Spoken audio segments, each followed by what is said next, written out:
I'm a business lawyer and a negotiation consultant, so my professional life centers on effective conflict management. And today I'm going to tell you the story of one of my most serious conflicts. In order for you to wrap your head around the gravity of this situation, there's something important you need to know about me. I love Cinnamon Toast Crunch. So earlier this year, after a long day at work, all I wanted to do was relax at home with a bowl of my favorite cereal. So imagine how I felt when I got home and I saw my lovely wife, Whitney, sitting on the couch, finishing the last bowl of my cereal. And she did not even have the decency to use milk. So without thinking, I marched into the kitchen, I took her granola, and I ate all of it. And I don't even like granola. This is an example of how not to handle conflict. So obviously we're having a little bit of fun with that example, but the reality is that conflict can be the most challenging part of our personal and professional lives. Whether it's a business negotiation or a heated political argument, these conversations are intimidating and infuriating. But why? This is your amygdala. The amygdala is a temperamental part of the brain that is quick to respond to perceived threats.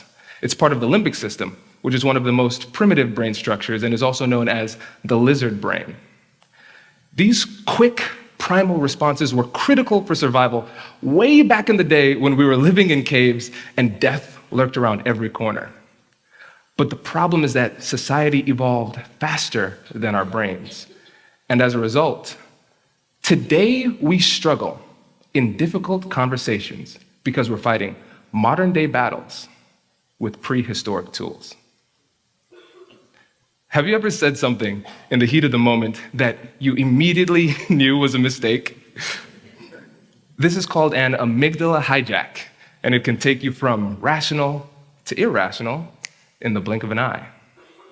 These responses are rooted in fear, and we only have 3 fear responses: fight, flight, and the often overlooked freeze response, which is also known as the deer in headlights response.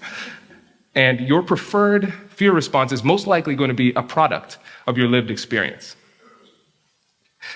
I grew up in Tiffin, Ohio, and the thing that I really appreciated about Tiffin was its diversity.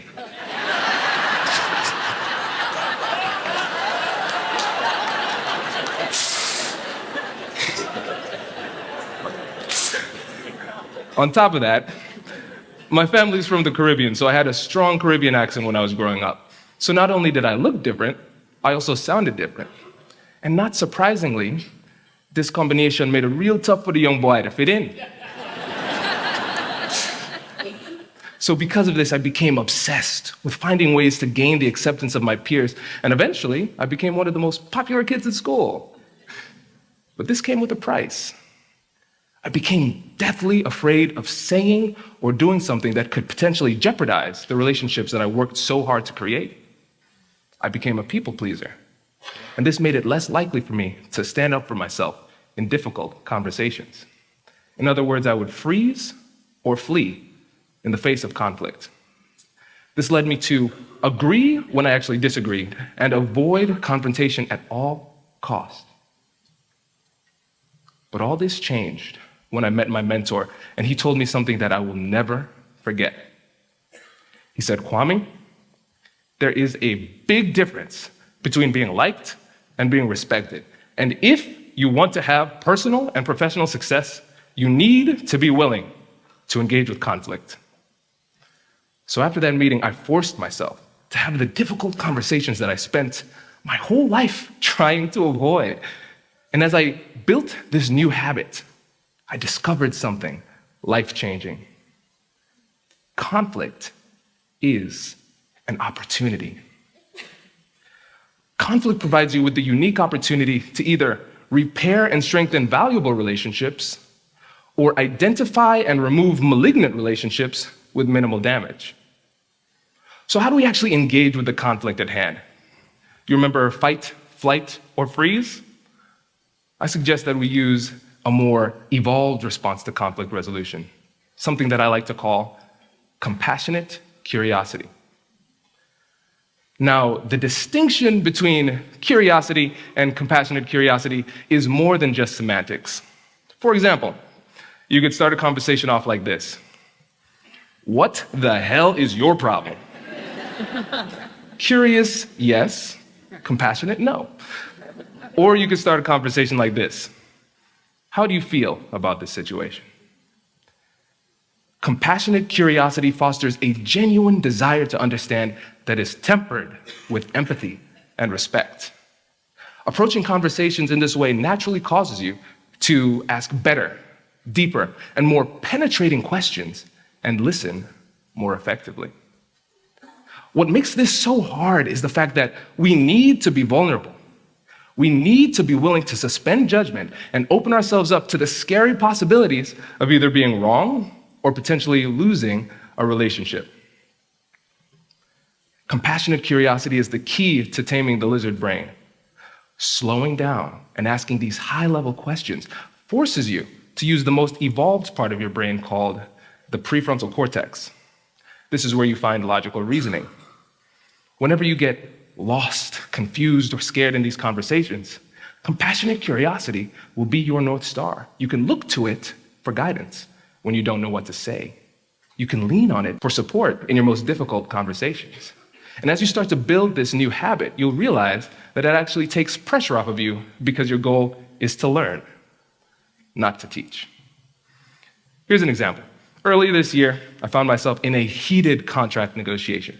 The guy on the other side was furious. I could actually hear his voice quivering with rage with every word he said. And then I felt the sudden rush of emotion from my amygdala, and it told me that I could either run away, fight back, or just sit there and take it.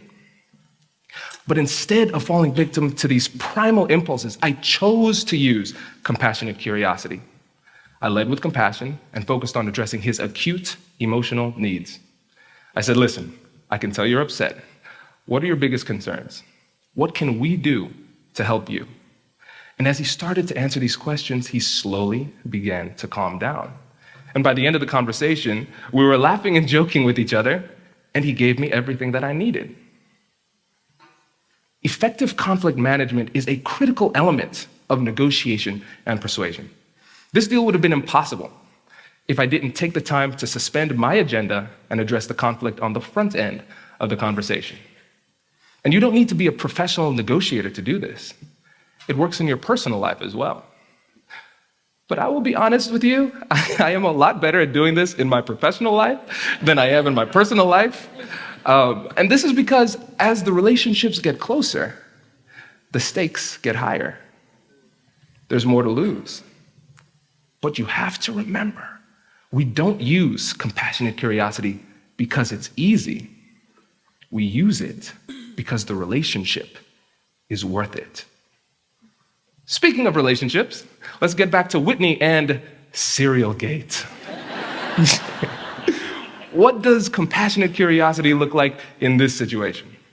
Well, instead of suffering through an ungodly amount of granola to make an ineffective point, what I should have done was first, lead with compassion, and second, invited her to problem solve with me through the use of open-ended questions.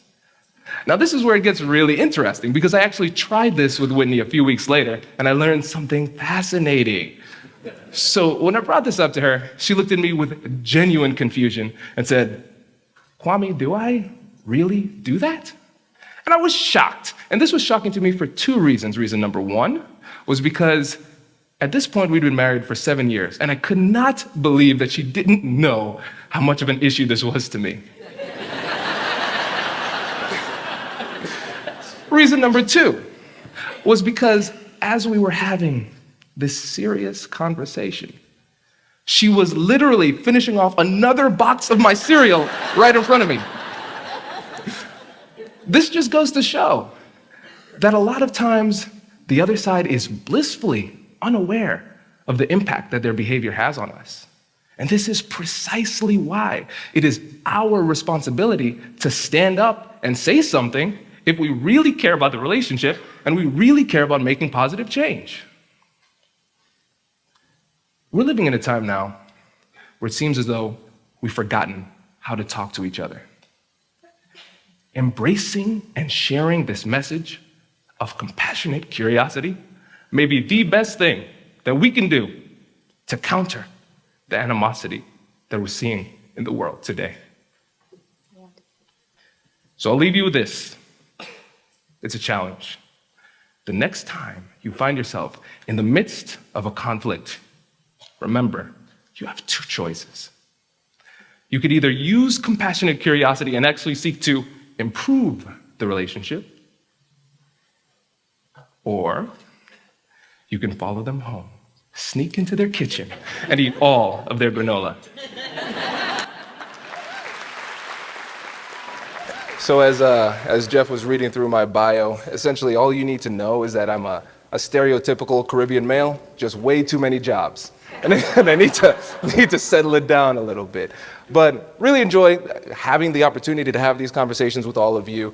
I'm going to just run through a quick presentation here, and then we're going to have an opportunity to chat. Because really, I think when we think about these tough topics, we make this an intellectual exercise. We sit there and we think about it, and then we say, you know what, I should do something. Let me think about it a little bit more. And then we don't do anything about it. So this presentation and the book itself is written for the purpose of actually being practical. I want it to be simple enough and actionable enough for you all to read a little page, put it into action, okay? So let's just run through a bit of my journey on how we got here, give you some actionable tips, and then I'll give you the opportunity to chat. Because, yeah, it's nice to listen to me talk, but I really want to give you all the opportunity to talk. That's what this is all about. Sound good? Cool. All right, so this is our agenda. So I'm a lawyer, of course I have to have an agenda before we go through this. So how we got here. I'm going to tell you the story of how I got to this point in my career, why it's important to have the conversation, our unique approach to having the conversations, then we're going to give you the opportunity to chat, okay? So how we got here. So after I graduated from the Ohio State University with in law school and Master of Public Policy, I said, you know what? Just like a lot of college grads, I'm going to change the world. And that's what I decided to do. And my topic was, I'm going to beat racism. Seems pretty easy, right? Racism has been around for a long time, seems to be a problem. Let's try to defeat it, okay? So I joined the Kirwan Institute for the study of race and ethnicity. Anybody know about the Kirwan Institute? Yeah, they do incredible work. And my focus was health equity. So in particular, I was focusing on infant mortality and the discrepancies between black and brown babies and white babies when it comes to just birth outcomes. And it's pretty significant. And so I would travel the country teaching people about the statistics. But then as I was having the conversations, I was realizing that the people didn't need to know the statistics. I was talking to public health professionals. They already knew the statistics. They said, my problem is trying to figure out how to get other people to understand the problem and then do something about it. So actually how to have the conversation, how to be persuasive was a big challenge. So spent a few years doing that. And then after a few years, I realized something. I didn't beat racism. It was still there. And so I remember having these conversations, just saying to my boss, like, what is our purpose? Because it feels like I'm trying really, really hard to move the needle and nothing is happening. And so like a lot of advocates, I got burnt out, just emotionally burnt out. And so I couldn't do it anymore. So for me, I ran as far away from anything that had to do about race, politics, as I possibly could. And so, I mean, far. So I went into traditional legal practice, started my own firm, and then started to get into conflict resolution, mediation, that type of work. But in my personal life, again, trying to stay as far away as possible, I said, listen, I'm not listening to any news anymore. No more news. And if I was on social media and I saw somebody post anything political or anything about race or inequity, I would block them, including a woman named Whitney Christian, who is my wife. And I remember, and still is, okay? That's an important, yeah, that's an important part, right? And I remember one day she was like, hey, did you see that thing I posted? I was like, no. Why not? I blocked you. It's a little bit too woke for me, okay? And so the thing that happened that was really interesting is that mental health, like how I felt great. Felt better than ever. This is great because the world is great because I'm using what's known as the ostrich technique. Problems all around me. I'm just going to bury my head in the sand and pretend like nothing is happening. So then in 2020, things started to change. And I was on social media and I found a lot of people posting pictures of black people who I didn't know. It is the same pictures. I was like, something's happening and this is far too many people to block. What is going on? And so I was still trying to stay really, really far away from it. Now, this is when things changed. So, started the American Negotiation Institute, things were going well, and then we had the first difficult conversation about race. So this is my family. I put them on my presentations because people like them more than me, right? They're very cute, okay? So one of the problems with Whitney is that she listens to my podcast. She's become a very good negotiator. And so she confronted me. She said, Kwame, well, here's the thing. You're always talking about difficult conversations, and you're always encouraging people to lean in and have these conversations. How does it look that you are intentionally avoiding this difficult conversation? Number one. Number two, people look to you as a leader, a thought leader, in how to have difficult conversations in general. Do you all know any other negotiation expert or conflict resolution expert that is black? No, I am unique in that, right? So I have a unique voice in it, and people are looking to me for answers, and I'm not there. It's like, oh my gosh, okay, all right, I'll do my good deed. So I said, all right, Whit, I'm going to do this. I'm going to check my box. I'm going to do my good deed. I'm going to put on a free webinar, and it's going to be on Friday. This is Wednesday I'm making this decision. And I am going to lightly publicize this. I'll make a post, and then, 10 people show up. I did my good deed. I can go back to my ostrich technique, right? Then something crazy happened. That post went viral. And so instead of my 10 people, I had over 1,000 people show up for this virtual town hall. And I was terrified. I was like, this was supposed to fail. What's happening here? It's crazy. So I made the promise. I said, I'm going to give a little presentation, and then I will stay as long as you need me to stay, and I'll answer every single question that you have. Took 3.5 hours answering all the questions. People from all over the world, and I said, wow, there is a need for this. There's a need. And it was really challenging because I was afraid of getting that same burnout again. How can I have this? How can I get back into the game and not get burnt out? And so I said, all right, this is going to be the negotiation I have with myself. I'm going to draw a very clear line. I'm not going to tell people how to think about race or what they should think about race. I'm going to focus on how you should talk about race. I'm going to stay just very specifically in my zone of genius and focus on the skills, and that's it. And it's been a really fun journey, really rewarding. And so for the people old enough to get this reference, this is how I felt. I was like, I was almost out. And now here we are right back, coming full circle. And I think it's really encouraging to see this room, such a diverse room full of people willing to come and have these conversations that scare people, right? And so we need more people like you engaging, having these conversations so we can make the world a better place, one conversation at a time. So let's talk about why we should have these conversations. What do you all think? Let's chat. I don't like monologues. They're kind of boring. So I want to hear from you. When we think about why we should still have these conversations today, in 2022, what comes to mind? See your hand. Rising political, hi. Definitely rising political tensions. Political tension? In America? Yes, absolutely. Rising political tension. That's a great answer. What else? Yeah. We haven't beat race yet. We haven't beat race yet. We still have work to do. Still a lot of work to do. What else? What other thoughts come to mind? Oh, yes. In order to converse, we have to listen. That is one of the lost parts of the equation of conversation, right? Listening is a skill that's become a lost art, right? Good, let's get one more. Yes. Intimidated by race and by the differences of our skins, and it separates us. Yes. Race still separates people, right? And I see too, I can't not call on you. So give me 1 second, I'm going to come to you, right? So when you talk about race still separating people, that is objectively a fact, right? But then a lot of times people like to approach this in a colorblind type of way. We're familiar with the colorblind ideology, right? Where we say, listen, I don't see you as a black person. I don't see me as a white person. I don't see this person as a Chinese person, right? I was like, well, why can't you see that? You should probably see a doctor. That seems pretty serious, right? Because the reality is, when it comes to the ability to identify race scientifically, you recognize that in less than a second. That's just a scientific fact. But we have to think about, what is it that makes people want to approach the topic in that way? Why do we just say, hey, I don't see race?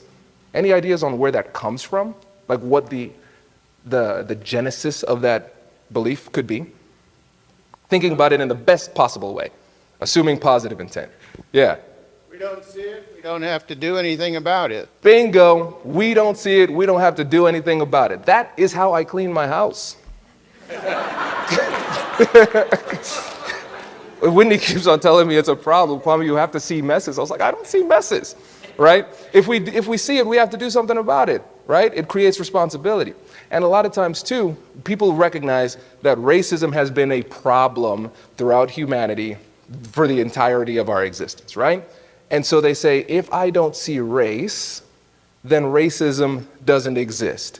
And if more people didn't see race, then there wouldn't be any racism.